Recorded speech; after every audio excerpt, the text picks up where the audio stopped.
تم کو زمین پہ قبائل میں بانٹ دیا. تو بتانے کا مقصد ہے اللہ تعالیٰ نے فزیکل چیز اس طرح چیز نہیں رکھی کہ فلاں انبیاء کی قبر ہے اور انہوں نے سب کھود کے دیکھتے ہیں ان کی داڑھی کتنی ہے, ان کی مونچھیں کیسی ہیں, بال کیسے, سب دیکھ لیتے ہیں اور پھر کاپی کرنے کے لیے آسانی جاتی. تو اللہ نے سسٹم نہیں رکھا ہوا. تو جو لوگ کہہ رہے ہیں ان سے پروف پوچھیں آپ. اور مجھ سے میں کی بات کر رہا ہوں, میں تو نہیں کہہ رہا, میں بھی بچپن سے وہی سنتا آ رہا ہوں جو آپ سنتے آ رہے ہیں. یہ کوئی میں نے کوئی نئی بات نہیں کہہ دی, لیکن میں نے آپ کو آیات سے بتا دی یہ چیزیں 3 مسجدیں ہیں, اس کی آئیڈینٹیفیکیشن میں نے کرائی. اب جو آپ سنتے آ رہے ہیں وہ میں بھی سنتا آ رہا ہوں, سب لوگ سنتے آ رہے ہیں. ہم سب کے پاس کوئی پروف نہیں ہے, اور جب پروف نہیں ہوتا ہم صرف سن سن کے عقیدہ بن گیا ہمارا, ہم نے اس کو عقیدہ بنا لیا کہ ہم جیسے یہ سچ ہے. تو یہ دنیا میں ہوتا ہے, ایک اصول ہے زندگی کا, اگر میں ایک بات کو ریپیٹ کرتا رہا ہوں 100% آپ وہ بلیو کرنے لگیں کچھ عرصے کے بعد. تو جتنا مذہب کی بات ہے وہ صرف ریپیٹیشن سے آپ آج آپ اگر فرسٹ ٹائم آئیں تو آپ کو ہر بات نہیں لگ رہی ہوگی, نہیں تو آپ سمجھ گئے میں کیا کہنا چاہ رہا ہوں. تو اس طرح کی باتیں سنی سنائی باتیں ہیں. تو سنی سنائی جب بات ہوتی ہے تو ہمارے جتنے عقائد ہیں وہ سنی سن کے ہوئے ہیں. ریالٹی کیا ہے اس کے لیے پروف ہونا چاہیے.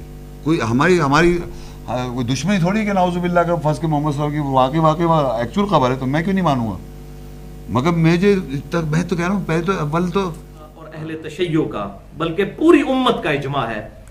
اہل سنت کہلوانے والے تینوں گروہ بریلوی, دیوبندی اور سلفی یعنی اہل حدیث اور اہل تشیع اور پوری امت کا یہ اجماع ہے کہ قبر رسول صلی اللہ علیہ وسلم شاعر اللہ میں سے ایک اللہ کی نشانی ہے. یہ پرٹیکولرلی قرآن کی ٹرم ہے شاعر اللہ, یعنی اللہ تعالیٰ کی بڑی بڑی نشانیاں. قرآن و سنت کی روشنی میں پرٹیکولر قرآن پاک کے اندر اللہ تعالیٰ نے خانہ کعبہ کو بھی شاعر اللہ ڈسکس کیا. اسی طریقے سے مصحف شریف یعنی یہ قرآن پاک جو ہمارے پاس کتابی شکل میں موجود ہے, اگرچہ یہ پرنٹنگ ہمارے ملک پاکستان میں ہوئی ہے, لیکن اس وقت جو میرے ہاتھ کے اندر قرآن پاک ہے, چاہے وہ پاکستان سے یا سعودی عرب سے کہیں سے بھی شائع ہوا ہو, یہ مصحف جو ہے یہ بھی شاعر اللہ ہے. اسی طریقے سے صفا اور مروہ کو سورۃ البقرہ میں اللہ تعالیٰ نے ان الصفا والمروہ من شعائر اللہ, وہاں پر بھی یہ لفظ استعمال کیا کہ بے شک صفا اور مروہ اللہ کی نشانیوں میں سے ہے. اور اس سے بھی بڑھ کر یہ کہ اللہ تعالیٰ نے قرآن پاک میں حج اور عمرے کے لیے جو جانور ساتھ لے کے جائے جاتے ہیں تو ان ہدی کے جانوروں کو بھی اللہ تعالیٰ نے شاعر اللہ ڈکلیئر کیا ہے قرآن کے اندر, الحمدللہ. اور یہ بات میں اپنی طرف سے نہیں کر رہا, سورۃ الحج کی آیت نمبر ہے 36. بسم اللہ الرحمن الرحیم. وَالْبُدْنَ جَعَلْنَاهَا لَكُمْ مِنْ شَعَائِرِ اللَّهِ لَكُمْ, اور قربانی کے جانور جو اونٹ ہیں ان کو اللہ تعالیٰ نے تمہارے لیے شاعر اللہ ڈکلیئر کر دیا ہے. یہ اللہ کی نشانیاں ہیں کیونکہ وہ اللہ کی راہ کے لیے وقف ہوئے جانور ہیں. تو یہ بھی اللہ کی نشانیاں ہیں, جس طرح کہ خانہ کعبہ ہے یا مصحف شریف ہے یا اسی طریقے سے صفا اور مروہ. اور اس کا کلائمیکس بھی اسی سورۃ الحج کی آیت نمبر 32 کے اندر ہے. بسم اللہ الرحمن الرحیم.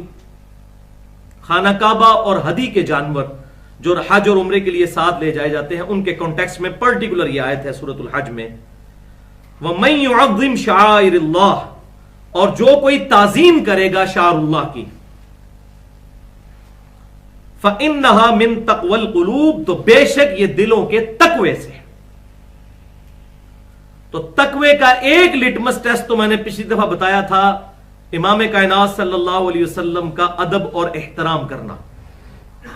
ان الذین یغضون اصواتهم عند رسول اللہ اولئک الذین امتحن اللہ قلوبهم للتقوی, جو لوگ اپنی آوازیں نبی صلی اللہ علیہ وسلم کے حضور پست رکھتے ہیں اللہ نے ان کے دلوں کو تقوی کے لیے چن لیا.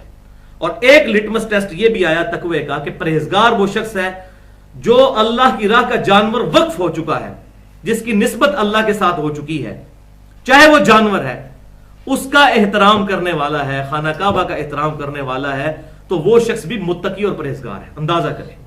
اللہ اکبر. تو بھائیو اگر یہ ساری چیزیں شاعر اللہ ہے تو ان سے بدرجہ اولا قرآن سے یہ تھیم پتہ چل گئی, مزاج کا پتہ چل گیا قرآن کے کہ جو چیزیں اللہ اور اس کے رسول صلی اللہ علیہ وسلم کے ساتھ نسبت رکھتی ہیں وہ شاعر اللہ ہے. تو امام کائنات سید الاولین والآخرین شفیع المذنبین رحمت للعالمین سیدنا و مولانا امام اعظم محمد رسول اللہ صلی اللہ علیہ وسلم کی قبر مبارک تو بہت بڑا شاعر اللہ ہے. الحمدللہ.